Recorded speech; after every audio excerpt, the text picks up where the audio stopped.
Hey friends, before we start the video, I just want to say that some of the stories in this may not be suitable for everybody, so viewers' discretion advised.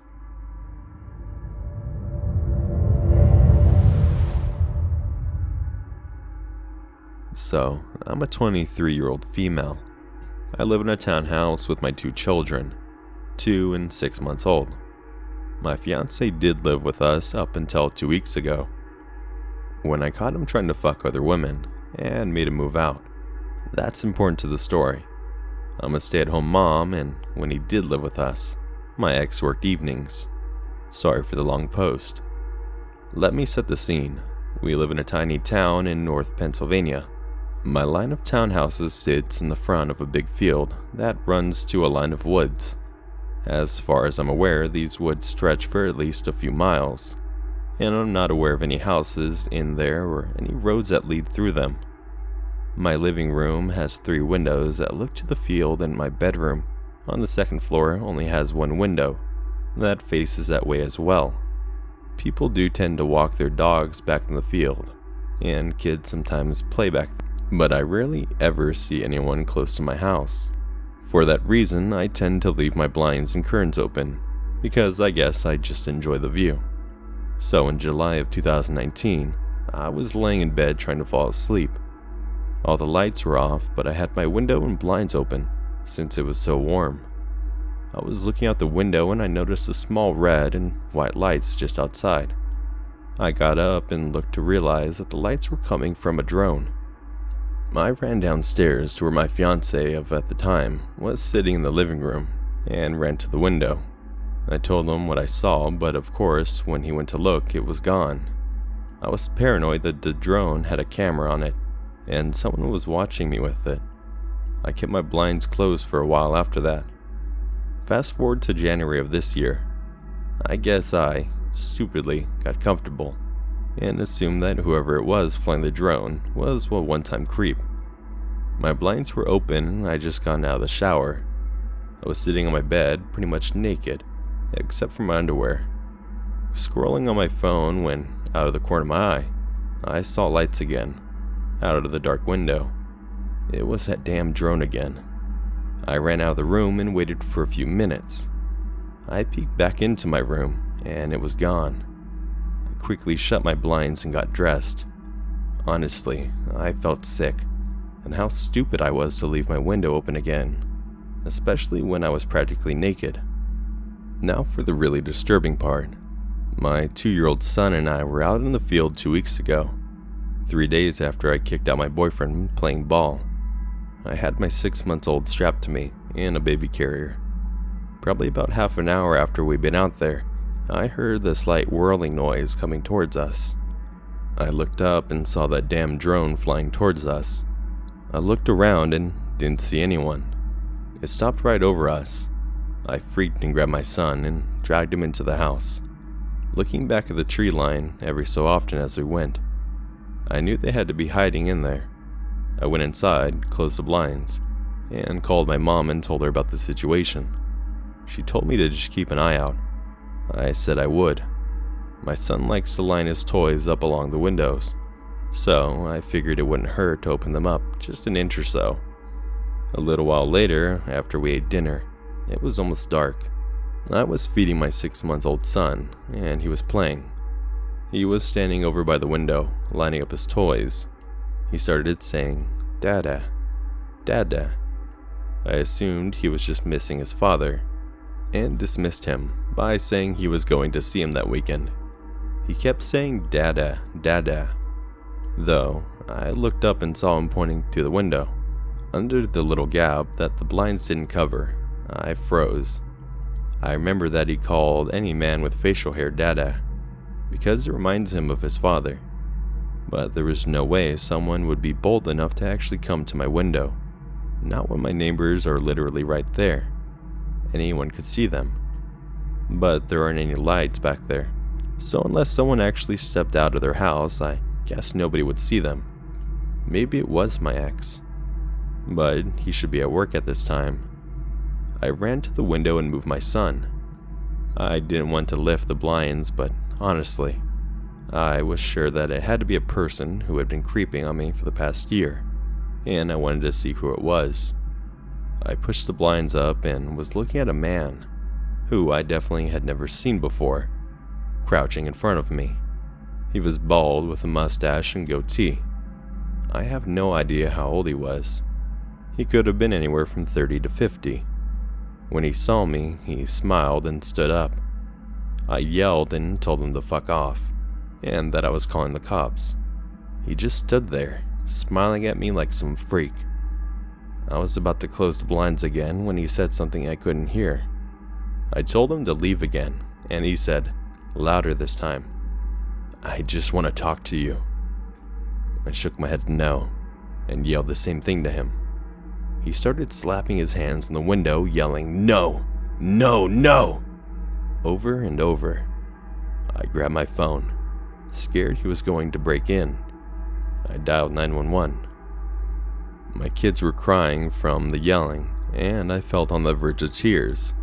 I told the operator what was going on.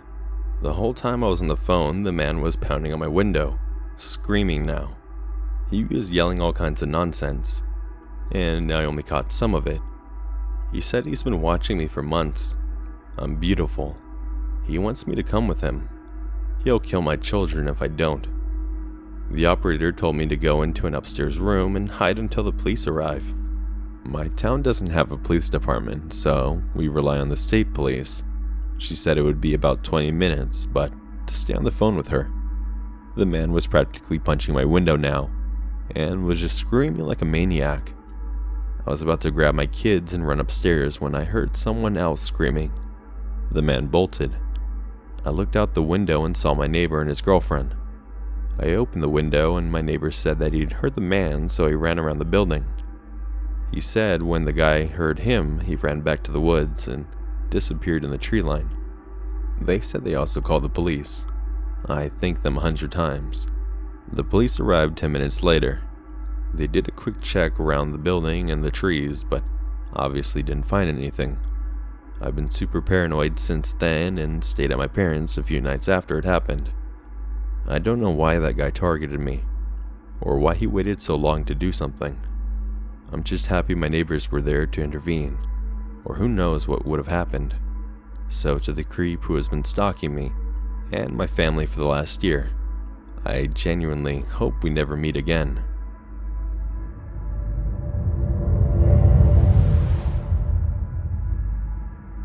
Trigger warning. Some of the stuff has some sexual context to it, so don't be alarmed if this takes a weird turn. I was in 8th grade, I think, so like 14, maybe just before 15. I went on a skiing trip with some family friends, just me and them. And like the klutz I am, I fractured my wrist snowboarding down a hill. My dad was able to come get me and had to take me back down from the mountains. 2-hour drive to an urgent care in the closest city that took our health care. I remember being in a ton of pain and kind of foggy. They said they needed to do an x-ray to be sure. I guess I looked old enough, so they had my dad wait in the waiting room. I was sat down in the x-ray room and told to wait for the nurse and doctor to come set me up. It was a weirdly dark room, and I remember feeling uncomfortable that my dad wasn't with me, but I didn't want to be a baby. Second oldest daughter of 5 siblings. You gotta be mature with baby siblings. Well, only the male doctor came in, which was weird. But I'm a little kid, right? So I'm like, okay, it's a doctor here to help me. The doctor scooting his chair closer to me, and took my injured left wrist in one hand, and put his other hand on my knee, and looked at my wrist. He was extremely close, and I had no idea while he was bending over to rest on my knee to look at my wrist and why I wasn't on the x-ray table. Then the doctor says, "So, Hannah, I got a couple questions for you, okay?" I nod my head, still fuzzy from the pain. As he asks me, "Is that man you came with related to you?" I say, "Yes, he's my dad." "Are you sure? You don't quite look alike." For reference, I have brown hair, brown eyes, and tan skin, from my mother. My dad is white with blonde hair and green eyes. Yes, I'm sure. he's my dad. I respond, feeling increasingly uncomfortable. I start to shift in my seat and pull my arms and legs closer to me. Thinking about it now, I think I wanted to appear smaller, as if I wasn't a threat. The doctor then asked me, "Do you have a normal relationship with your father?" "Yes," I say, confused. I had no idea where this conversation was going. "And has your father inappropriately touched you ever?" he asked and started rubbing my knee. Now I know, this is getting fucking weird. And I'm getting nervous, and usually I get in trouble for having a big personality, and so I wanted to be compliant. But I was getting weirdly anxious. So, my answer for him, which I say very loudly and uncomfortable: "He's my dad. He's a normal dad. He takes care of me like a parent should. Nothing weird happens. Can we do the x-ray now, so I can go home and eat?" And the doctor nods, pats my knee/thigh one more time, and leaves the room. I'm like, what the fuck? In my little head, and stand up all uncomfortable, with the line of questioning, and where the nurse was, and why the dude left after all that. And then the nurse comes in. She literally says, "Why are these lights off?" Turns on the light so it's bright. She verifies I am who I am and does the x-ray. I don't see the doctor ever again after that weird encounter, and I hope I never meet him again. Dad took me to an In-N-Out and told my mom about what the doctor did when I got home, saying he was really weird and I don't want to go back there. Dad's dad, you know. My mom told my dad closer to the apartment, and I saw a primary care closer to where we lived. That was it. Just to address it now, the reason I didn't tell my dad once I saw him is because my father is very similar to me, in that we both have very bad anger issues. At 14/15, I was aware of this, and didn't want him to do anything rash.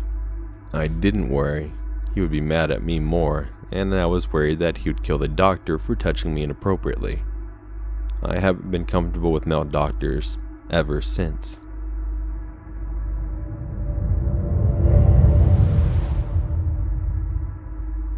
This was something that happened over the course of last summer. I take on a lot of babysitting jobs when I'm home alone from college. At the beginning of last summer, a family I regularly babysit for recommended me to the Smith family with 4 children, aged 18 months, 3, 6, and 10 years. Mrs. Smith didn't really have any rules for the kids. They could eat whatever they wanted, and she didn't mind if they were glued to the TV all day. She even encouraged me to bring my laptop and spend the time working on my summer classes if needed to. I was to stay with them 3 days a week from 8 a.m. to around 7 p.m. The only rule that Mrs. Smith had was to never let them play in the front yard. She explained to me that the people across the street had a son about my age that lived at home. She didn't know much about him or his family, but she said that there had been multiple instances of him trying to talk to the kids, and something about him really freaked her out. If that was my only role, I figured this would be easy enough. I loved the kids, but the oldest one seemed to always be causing trouble. She was too old to be misbehaving in the way she did, and it drove me nuts. The 5-year-old had some sensory issues that would cause her to have really bad meltdowns if she got overwhelmed, and the 10-year-old loved to provoke her. Luckily, I didn't have to deal with the 10-year-old too much, because she kept herself for the most part. Anyway, I quickly began to understand what Mrs. Smith was talking about regarding the guy across the street. He hardly ever left the house, and I knew because she had pointed out which car was his. I'd sometimes look out the window to see him standing in the driveway, just looking at the Smith's house. Mrs. Smith would always have me pick up her packages from the porch and bring them inside. One day I apparently hadn't realized the mailman had left a package, and I heard a knock at the door. When I looked through the peephole, the guy was standing on the porch, holding a package in his hand. Though the kids were in the fenced backyard, I still didn't feel comfortable answering the door, and I figured Mrs. Smith would rather have a stolen package than anything happen to me or the kids. I was anxious for him to leave, but he stood there knocking for nearly 15 minutes. Still, I didn't open the door, and he eventually did return to his house across the street, leaving the package on the porch. I insisted that the kids spend the rest of the afternoon inside, as I was afraid he would try to get into the backyard. There was other little weird instances. Every day that I left, the kids would stand on the porch, waving and saying goodbye right before I drove away. There were 2 times towards the end of the summer that the guy would see this, then start crossing the street and trying to talk to the kids, who were quickly pulled in the house by Mr. Smith. I knew this wasn't uncommon, and Mrs. Smith had mentioned to me that they had allowed their kids to play outside when they first moved into the house, only for them to find the guy talking to them in the yard. My last babysitting for them before I moved back to school, I experienced the scariest incident I'd ever had while babysitting. It was around 1, and the kids had finished eating lunch. For a while, I had all 4 of them in the living room, and they were all running around chasing each other. After about 20 minutes, I realized that I'd lost track of the 10-year-old. I don't know why I was concerned, because she usually spent the afternoon in her room, but I decided to go check. She wasn't there. In fact, she wasn't anywhere in the house. I checked every room, the front yard and the backyard, figuring she was hiding from me to be funny. I'm panicking at this point, and the kids are picking up on it. I make one more round through the whole house and its perimeter, screaming, 10-year-old's name. If you're hiding somewhere, I need to come out or I'm calling 911. This isn't funny and I'm calling the police right now. No answer. I immediately gather the kids around me and call my mom, crying and explaining that one of the kids is gone. She knew about the guy across the street, and she was just as terrified as I was that my worst fear had been confirmed. She instructs me to call Mrs. Smith and ask if there's anywhere she could be. When I do, Mrs. Smith is irate and tells me to go to the garage, where I put the phone on speaker. I figured this was a waste of time, as I'd already thoroughly searched the garage. However, after about 5 minutes of Mrs. Smith screaming on the phone, and she needs to come out now, the 10-year-old appears from a moving box at the bottom of a pile of these boxes that was as high as the ceiling, laughing her head off like it was funny. Mrs. Smith assured me that she'd be punished for what had happened, but I knew that if this hadn't been my last time babysitting for them, I wouldn't come back. Anticlimactic, right? Well, 2 weeks after I moved back to school, Mrs. Smith texted me and informed me that the guy across the street had been arrested for an encounter he'd had with another child down the street, and to thank me for keeping the kids safe. She didn't give me any details, but my blood ran cold. I had felt bad after the incident with the 10-year-old for believing that the guy could have done something to her, but as it turns out, he was capable of it, and just hadn't gotten the chance to try anything with the Smith kids. So, creepy guy from across the street from the Smiths, let's not meet. And more importantly, stay the hell away from the Smith kids.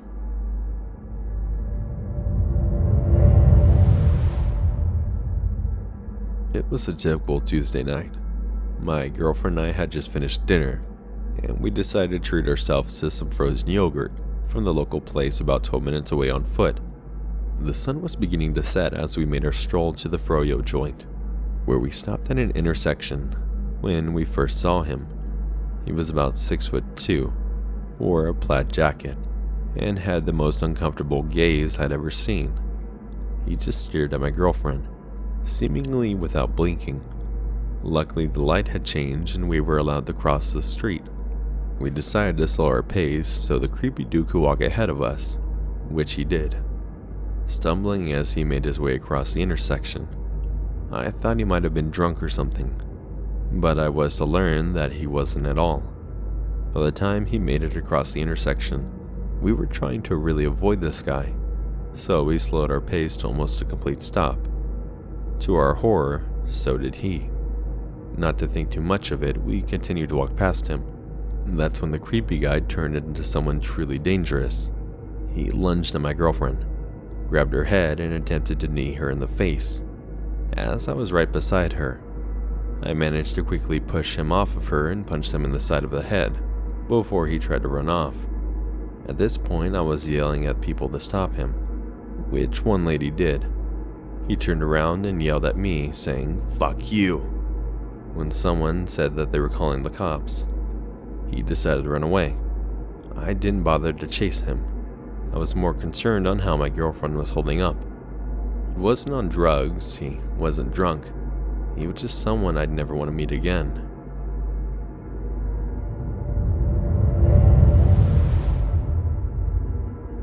So this happened to me almost 7 years ago now.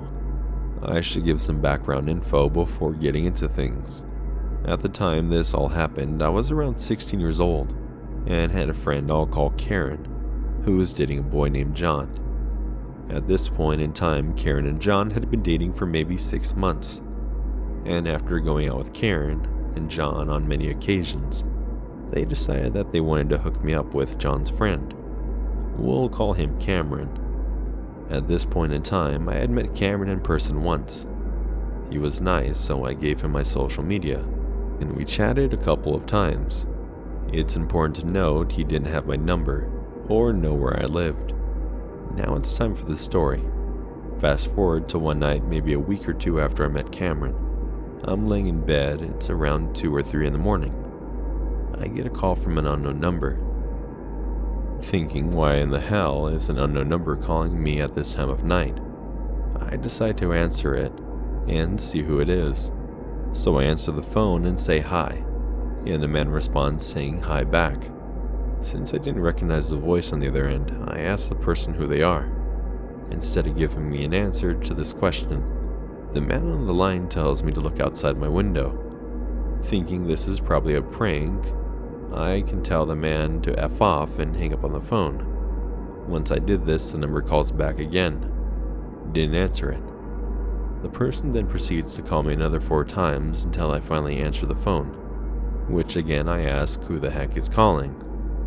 This time the person responds and tells me that one of my friends gave him my number, and that I'm the guy he's been talking to. At this point, my stupid 16-year-old mind is trying to rationalize this, and the only person I can think of is Cameron. Before I can say anything to this person, he again tells me to look out my window. He's outside, and I begin hearing noises outside my window. Now I should mention that my room is right beside my parents' room, and being stupid, my first thought was that the fool was going to wake them up, and I'd never hear the end of it. Let me tell you, that thought soon turned into the last thing I would worry about that night. Anyway, at this point I'm starting to get creeped out. I'm thinking to myself, okay, if this is Cameron, and Karen did give him my number, how the hell would he know where I live? So I replied to the man and say, Cameron. The man says yes, and tells me to look out my window. I replied telling him to go home and hang up the phone again. Weirded out, I decide I'm going to get up and go into the basement and call Karen, so that hopefully my parents don't hear me talking from my room. This is really important because to get into the basement I have to pass a door that's partially made of glass. So I get downstairs and call Karen, and she answers clearly half asleep. I tell Karen about the unknown call, which I'm assuming is from Cameron, and how he is telling me to look out my window because he's outside. And on top of this, I can hear someone out there. Karen, now clearly awake, tells me that she's never given Cameron my number or address, and calls John quickly from her phone to see if maybe he did. At this point, John answers and tells Karen that not only had he never given my information out, he is with Cameron. They tell me if someone's outside, I need to hang up and call the police immediately. So I hang the phone up, and before I can even get to dial anyone, I get another call. Guess who? Unknown number. So I stupidly answer again, and before I get a word in, the man tells me that he knows I'm in the basement. He saw me walking by my back door. Now I'm clearly disturbed, as I did just walk by my back door to go downstairs, so I know someone is outside. Again, before I could say anything, the man tells me to come outside. So stupidly I tell the person, I'm calling the police. and hang up the phone. Why I didn't call the police at this point, I really don't know. Probably because I was 16, stupid, and literally in panic mode. Not more than a minute later, I get a call. Unknown number. I answer again, and the man tells me to come outside and he's coming inside to get me. Clearly panicking at this point, I have this deep gut feeling that if I go outside, I'm never coming back. However, I do have to go by the door again to get back upstairs, and that was equally terrifying me. So I hang the phone up again and muster up the courage to run upstairs because that's the last place I wanted to be, and was in a part of the house no one else was in. I get more calls. Unknown number. Unknown number. Unknown number. Again. My 16-year-old stupidity answers. This time the voice on the phone sounds shook, and says to me that the police stopped him outside my house, and they want to speak to me to make sure I know him. The phone then gets passed off to someone who identifies himself by name, and with some title I no longer remember, and asks if I know the man outside my address. He says my house number and street. I quickly tell the voice on the phone I don't have any idea who the person calling me is, and hang up the phone. Never got another call again. However, I did sit there all night holding a bat, and had problems sleeping for months. I should also mention, I didn't have any real friends at this point in my life, and looking back on this night, I thought maybe this was a prank taken too far. However, I begged the few friends I did for months to admit that one of them were the person pulling this off. Until this day, they all insist that none of them did this. So whatever got this person to stop calling me, thank God. And to the unknown caller, let's not meet.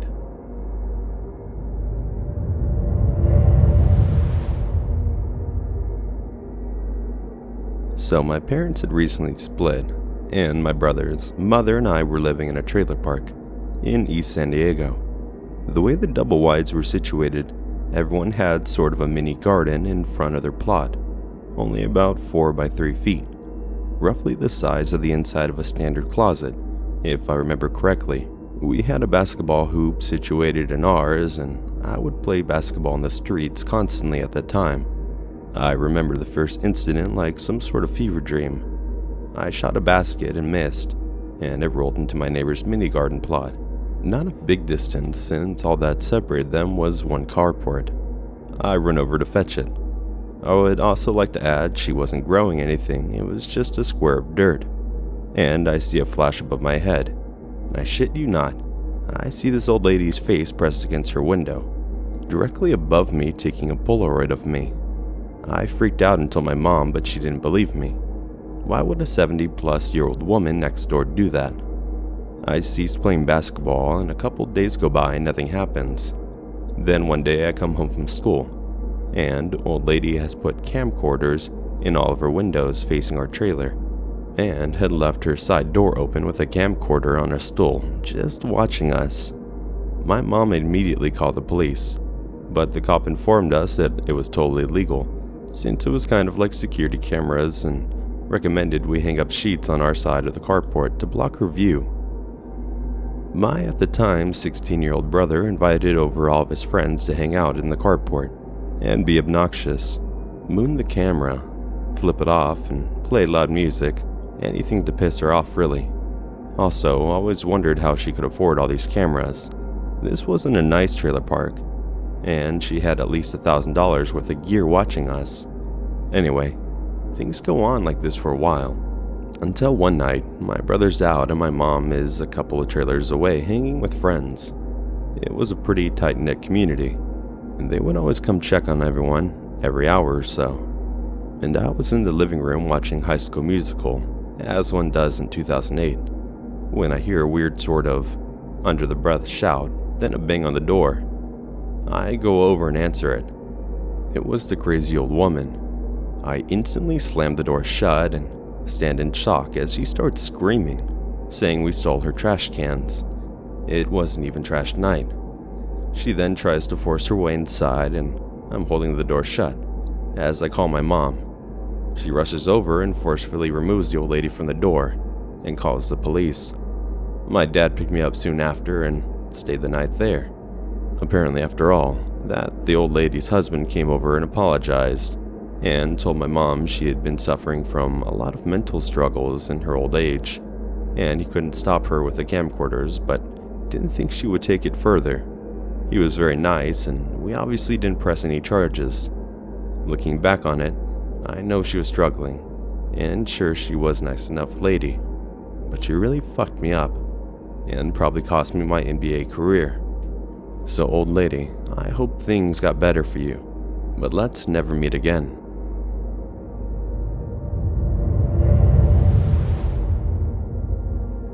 So, this is my first post on here. I finally made a Reddit because I think I have some frightening experiences, being as though I grew up in a very bad town.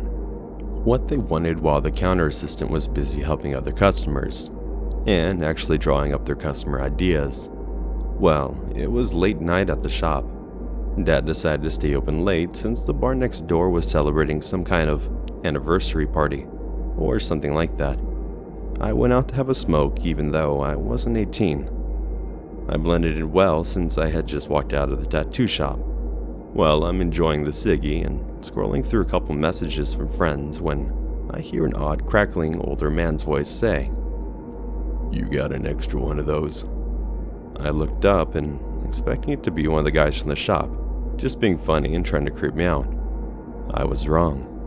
The guy standing in front of me looked like he had just crawled out of an abandoned building's basement. He had no coat on, which was odd because it was 14 degrees Fahrenheit that evening. I quickly responded, "Sorry, I don't. I borrowed this from a friend." My cig was not even halfway, but I wanted to put it out and go inside. The guy stood there looking at me. I avoided eye contact, unsure what to do.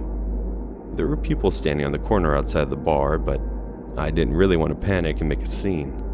He continued to ask me more personal questions like, "Are you getting ink done?" And that made my skin crawl. "Are you here alone?" "No, I'm here with my friend," I said quickly. "I should probably get back inside. You can have this if you want."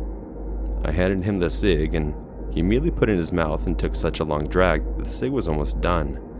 I felt very creeped out and said, "Have a good night," and went back inside. I told my friend we will call her Renee about this strange guy outside. She went out with me so I could smoke a full cigarette. At first it seemed like the guy had left, so I felt relieved, and was chatting and having a good time joking with Renee about the guy inside that kept staring at Renee and I. That's when I noticed something on the other side of the street moving in the bushes. "Do you see that?" I said, grabbing Renee's arm and pulling her close so she could see where I was pointing. "Probably just another possum. Let's get back inside, it's cold." She dragged me inside, and as the door shut I can see it was bigger than a possum, but more like a human. I shook it off and decided I was tired and still creeped out. It was about 4 a.m. when the shop finally closed, and I insisted on walking home since Renee had to drive 45 minutes in the opposite direction. I really enjoyed late night walks, but after Renee pulled away and drove out of view, I felt very uncomfortable being alone, and my phone died earlier so I couldn't call anyone.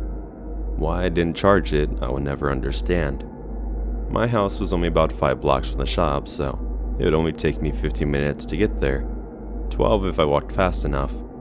The night was actually pretty scary without music to kill the silence. I only made it about 2 blocks when I noticed a slight clicking noise, that of an old car's engine. I almost froze in place when I realized someone was behind me with their headlights off. Just kept going. I told myself it was probably some drunk idiot from the bar who forgot to turn on his headlights. I kept going, trying not to seem like I noticed. I wanted to turn around and look so bad, but I was terrified. The person was driving slow enough that they didn't pass me for another block. Finally, the truck turned on their headlights and sped up past me, and turned on the next corner. But I noticed the driver. My heart stopped, and I froze in my footsteps. It was the same guy from earlier who had asked me for a cigarette. He stared at me, and I could see the dark, glossy eyes and the darkness of his truck, and a few shadows on his face. He looked back at me, making eye contact with a sinister grin. I waited a few seconds, long enough that he would have already turned on the next street. I walked as fast as I could until I finally arrived at the corner, 1 block exactly from my house. I could see it. I was almost there. What happened next will forever be one of the scariest things that have ever happened to me. As I was crossing the street, a guy's voice called out from the darkness. "Hey you, come over here." I looked over and was horrified. The man was getting out of his truck and beginning to walk towards me. I started walking backwards towards my house still. "I'm calling the police!" I yelled for some reason, even though my phone was dead, and I took off running so fast towards my house, thinking smart. I didn't go straight into my house. I turned the next corner and made sure he was behind me, and snuck into my neighbor's backyard. I was so scared I began to shake, and even though it was freezing temperatures, I was burning up in my heavy jacket. I waited for what seemed like half an hour, and decided it would be safe to go into my house. I watched out the window of the door that led straight to the basement. I waited a few minutes in the black hallway, and there he was. The man in the truck was driving by real slow with his lights off still. I've never seen that man again, but I will always remember the look on his face as he stared me down like I was fresh cut of meat. I often wonder what could have happened if I didn't think to threaten the police and ran fast enough, even though my phone was dead. I hope in a way that sparked fear, long enough for him not to chase me.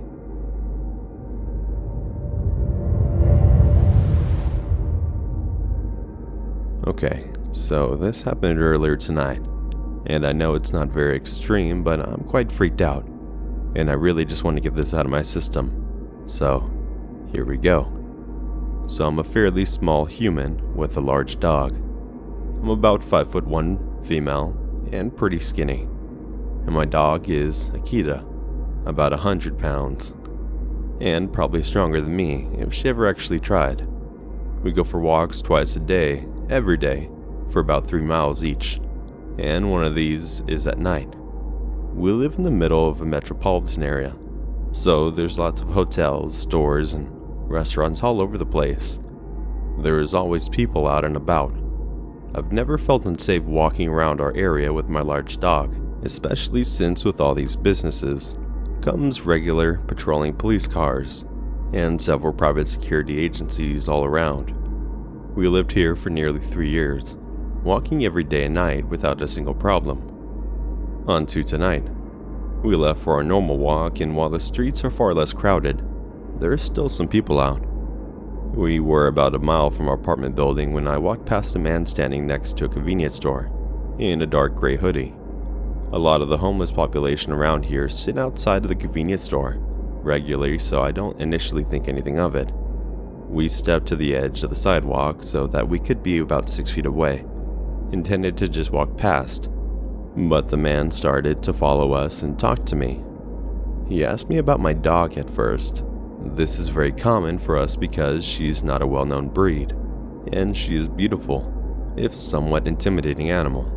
Unfortunately, in this instance, intimidation doesn't translate to aggressive.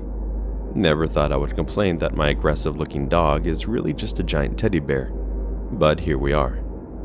I answer that she is Nikita, and continue to walk, keeping a good amount of distance between myself and the man, whom I will now call CG. CG starts asking why I'm walking away from him, and specifically saying that that's rude, because we're old friends. I looked at him to make sure I wasn't wrong and said loudly, "No, I don't know you." I started walking faster and across the street, because I could see police lights flashing not far up the street. Sometimes patrol cars will leave their lights on when there is no one in them. I'm not sure why, but that was the case here. I walked much more quickly towards the lights with CG following me, telling me I'm being mean and calling me Ashley, over and over. To be clear, my name is not Ashley. While there was no security guard in the car, there were a few other people around, so I turned around and yelled again, "I don't know you. Leave me alone." CG stopped walking towards me, but I heard him mumble something else about whoever Ashley is. At this point, I really just wanted to get home as quickly as possible, because I was a little bit panicked. This man was much taller than me, and looked fairly large, at least compared to me, so it made me very nervous that he had been following me. I decided to take an indirect route home that would take me away from the street I was currently on that CG had been sitting on originally. I was a few more blocks away down the street when I saw him again. I had been keeping an eye out behind me to see if he'd followed, but no. He had crossed the street and was in front of me. I don't know if he had been hoping I wouldn't notice and would walk up to him or what. I think that must have been it, because CG had put a bandana over his face and had pulled up the hood. But I recognized the jacket and the frame, and was sure it was the same guy. To get home, I would have to cross the street, walk towards him. Instead, I crossed the street parallel to where he was. He did as well. Then continued to walk towards me and started shouting, calling me Ashley again. I didn't hear a lot of what he said, but I turned and ran with my dog in the other direction. About a block away was the hotel, so I walked into the lobby, right to the front desk.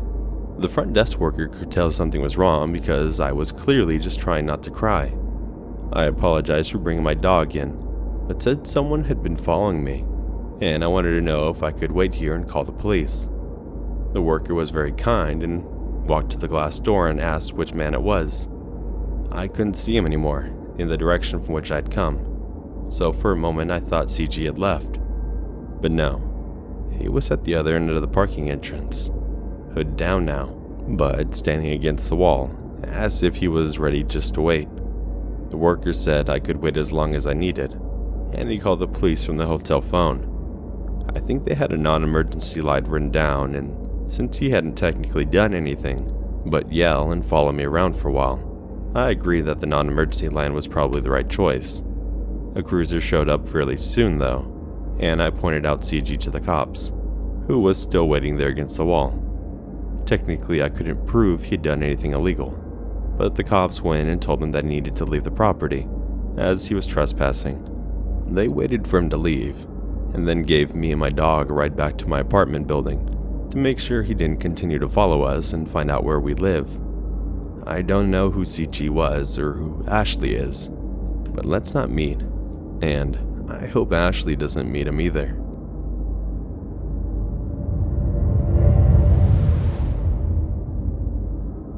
Okay, so when I was 14 years old, my friend and I were really into skateboarding. One time we were all staying the night at my friend's house, and we decided to go boarding. Admittedly, it was kind of dumb since we were 4 young girls, and it was almost dark out and not so nice area. Anyway, we were just minding our business when suddenly we heard shouting, so I explained the layout of the area. We were on a street that had a pretty large field next to it that led straight into a backyard. We could see there was a pool with a few people in it, but we were too far away to actually make out any faces or anything. They were yelling at us to come chill with them, and we're angsty teenage girls. So we yelled back, "Hey, fuck off." I know, dumb. We kept skating down the road till we hit a dead end. That's when I noticed 3 guys coming towards us in the field. I told my friends that we needed to run, and we did. We ran and ran until we came across a large dirt hill to hide behind. None of us had phones at the time, so we couldn't contact anyone for help. And at this point, we didn't even know if they were actually chasing us or not. That's when we heard something scraping on the street. I decided to look behind the hill to see what it was, and I saw the 3 larger men with bats. They were scraping their bats on the street on purpose to scare us. I could also see something sticking out of one of their back pockets. It looked like a gun, but I wasn't sure. I honestly nearly shit myself right then and there. Then one of them started saying, Come on, party with us, girls. We have presents," in a horrible, menacing voice. All of us started crying. They kept repeating that in almost sing-song way. It gives me chills thinking about it to this day. Once they passed the dirt hill, we took the opportunity to dart to the closest backyard and hide there. Thankfully, the woman who lived there was just coming outside for a smoke. She saw us and was obviously confused. We explained everything to her and she offered to drive us home. We happily agreed. She told us that those men had always been a bother, and she's called the police on them multiple times. My friends and I were all shaking but extremely grateful for this kind lady. And to those men, I hope I never come across any of you, ever again.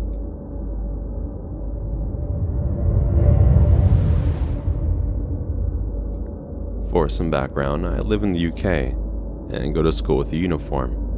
I go to quite a large all-girls school with about 8 classes of 30 per year, with 5 years and a 6th form attached. So I have heard about creeps lingering outside of the school before, but they are usually sorted out quite quickly by the school staff, I guess. At the time I was in year 9, so just 13 and about 4'9". I had a big homework assignment due, and because I didn't have a computer at home, I stayed late at school to do it in the ICT suite. As it was the beginning of the school year, it was relatively dark at 5 p.m., which is when I got out of school and this event took place. I had to get the bus home as both my parents were working. The bus stop outside my school was fairly busy. There were a couple other people and me, and I had my back up against a fence and noticed a man under the bus stop, facing away from, but next to the road and opposite of the fence I was leaning on. I was aware of my surroundings as I had previous experiences with old creeps, and I'm generally a paranoid person. The man didn't strike me as particularly interesting, but I did notice him glance over at me from the corner of my eye. I then saw a bus and assumed it was mine, so I stepped forward to check. It was not my bus, which was annoying as I was cold and didn't have a coat. As I went to step back up against the fence, I almost stood back into the man that was under the bus stop originally, but he had moved to directly behind me. He had his arm up against the pole next to the bus stop, telling you the buses that come to the bus stop. I feel a bit cornered in, but I couldn't move as the other side of me had all the people waiting to get on the bus that was coming in. It felt like forever, as I could feel the man's breath on the top of my head as I watched the bus cam and collect all the other people at the bus stop. But it was probably only a minute and a half. Once the last person got on that bus, I quickly moved out of the man's area and back against the fence. He moved so he was back under the bus stop, sitting across from me staring at the ground. At last, my bus came after about 3 minutes. I didn't want to give away the fact I was getting on this bus, but I had to wave it down, so I stood next to the road to signal it over. As I got on, my heart was really going, as the man was back behind me. I had already got my bus card out and scanned it very quickly, and only saw a few people downstairs. Normally, there might be a few people upstairs, in this case, so that's where I headed. That was probably my biggest success, or mistake. I don't know, to be honest. I got up there and it was completely empty. Great. Well, I couldn't really go back down at this point because I knew the man had already gotten on and would be coming up the stairs, so I did the next best thing. I sat in the outside seat directly in front of the bus's camera, which I kept looking directly at, just in case something happened. The man came up the stairs as expected. He sat at the right back of the bus, not before looking and smiling at me as he passed. It was then that I had an idea that probably saved me. I live in a quiet street and it was already dark now, so there was no way I was getting off this bus at my stop with this man. I pulled out my phone and earbuds. I put one bud in my ear and texted my best friend to play along when I FaceTimed her and informed her of the situation. She understood, along with some small talk. I talked, loudly, about how my mom was so mad that I had stayed late at school, and that she had texted me saying that she was waiting at the door for me. And I told her that I was only about 10 minutes away. In reality, I told my mom that I was staying late in the morning, before I left for school, and now my mom was at work, 45 minutes away, and so was my dad. About an hour and a half away was limited access to either of their phones. I was at my stop to get off now. I took a deep breath as I stood up. I looked back at the man, and he was looking at me as I walked down the stairs. My friend was screen recording at the time just in case something went down. Thankfully, he didn't follow me down, but as I was walking away from the bus, looked back to see him up against the back window, hands and fists staring at me. That's when I took my flimsy school shoes off and sprinted to my house, as the next bus stop was still in eyesight. There are two on the main road that led down my street. Once I was down the street and far enough away that you couldn't see the top of it anymore, I told my friend about him against the window. She understood, and I put my shoes back on. I speed walked the rest of the way to my house. My family still doesn't know about this, even though I was quite proud of myself on how I handled the situation, and how I ran with no shoes on, my heavy skirt and a big rucksack on my back. I don't think they will ever know, because as much as I don't want to ever stay late at school ever again, I know I probably will have to again at some point, and I don't want my parents to feel guilty about not being able to help if something more serious was to happen while they're at work. But yeah, to the creepy man who doesn't know what personal space is, or frankly doesn't care, I hope we never meet again.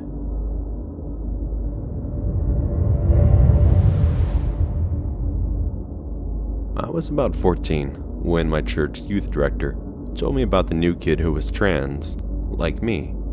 I was immediately excited to meet him, and made it my mission to be friends. I'm usually not this outgoing, but I had recently been disabled, and was starved of human interaction. We met up at a restaurant, and I immediately got this bad feeling from him. First off, he was very femme, which is fine. He had long hair, and wore girls' clothes, but I understood that gender and expression were different. Then from the little he spoke, I got this vibe that he was really into dark media. I'm talking children's cartoons like Courage the Cowardly Dog and stuff like incestuous vampire murder stuff, but I brushed that off too. I enjoyed Invader Zim, and other people like dark subject matter than I do, so it's not a big deal. We ended up hanging out very frequently. He had a strange living situation where his mom had gotten custody of him after his grandparents looked after him for years. He hated all of them, even though he was supported by all of them. His mom had been neglectful of him for most of his life, so I understood why he was dysfunctional. Why would he talk for hours about stuff like cartoons and music? The bad feeling never went away, but I was able to repress it. After a while, he became more comfortable with me, and told me some more quirky things he enjoyed. Video games of people vomiting or violently pooping, that lady who stepped on those animals and crushed them to death, even admitting to admiring school shooters in some weird philosophical way. That made sense to him. I was, to say the least, concerned. I thought maybe it's a release for him, quickly downplaying his behavior and trying to be empathetic. Now, he had a dog, and he loved this dog. If he had to choose between himself or this dog, it would be the dog in a heartbeat. This gave me some relief, since I have 2 puppers myself, and I'd also die for them. We would hang out, and our dogs met a few times. Even more relieved washed over me. But, over time, I knew that I couldn't be a good friend if I only hung out with him out of obligation. So I slowly pulled away from him. All this stuff happened in the span of 2 years, and I felt awful for cutting him off. My own mental health was suffering because I had stayed for so long, but the guilt from leaving was monumental. The guilt was suddenly turned to rage. I was out shopping with a friend of mine. It was my mom's birthday, and we ended up going to get some food. She was talking about some school drama and then says, "Have you heard about the guy who murdered his grandma's dog?" "No, I haven't. Who was it?"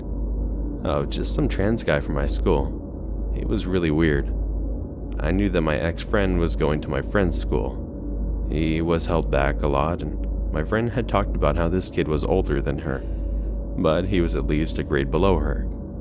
I asked her what his name was, and it was my ex-friend. Essentially, he beheaded his grandma's dog, cut out its heart and put one in the freezer, and the other in a drawer, and then texted one of his family members about it. This was a week after he turned 18. I'm still horrified.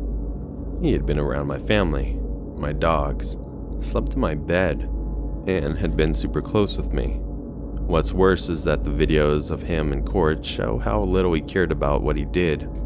He wasn't forcefully placed in inpatient therapy, not even jail time, just outpatient. My friend also told me that he was known for going into the woods, killing small animals and playing with their bodies. It's been a while since this happened, but I'm still wrapped up in it. I'm oddly grateful that he only killed the dog and didn't shoot up a school. I never want to see him again, and I hope he gets the help that he needs.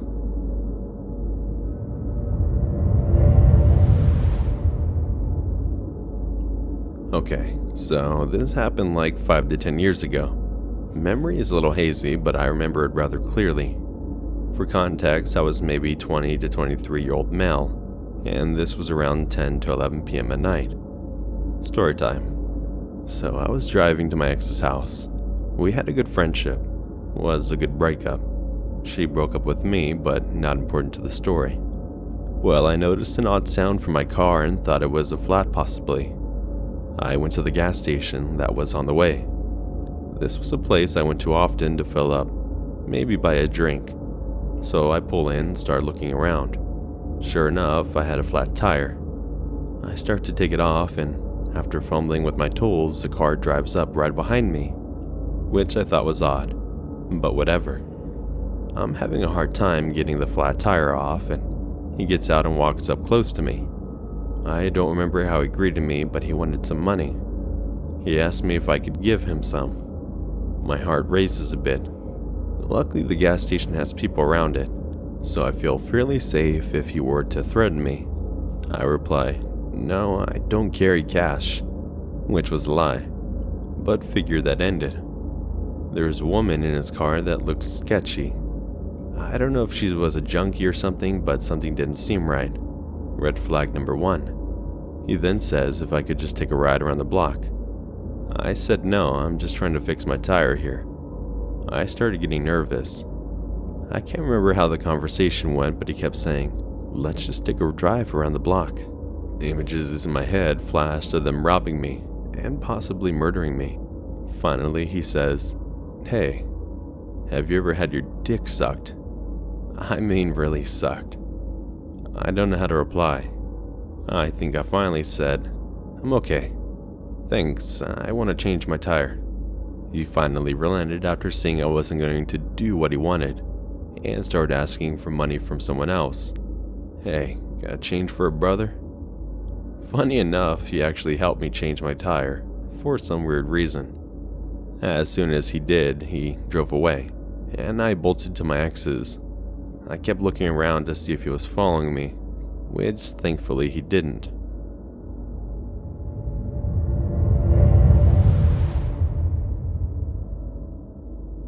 Alright, that is the end of the video. So, I just want to thank you guys real quick for listening. If you haven't yet, please consider clicking the subscribe button and bell icon to get notified of all future videos. I do try to post around 5 times a week. Oh, you can hear my chair getting all squeaky. Sorry guys. If you have a story of your own you'd like to be featured on the channel, head over to my subreddit r/GensenOfficial. And if you want early access to my videos, head over to my Patreon, where for only $1 a month gets you that and some other fun perks, like having your name featured in the video. Also, shout out to my patrons, you guys are awesome. I've also got some merch now over on Spreadshirt. I as well offer all my videos as a podcast that can be found on all major podcast services. All links will be located in the description field. I hope everyone has a good night, and remember, Number 4, Big Caca Shitty.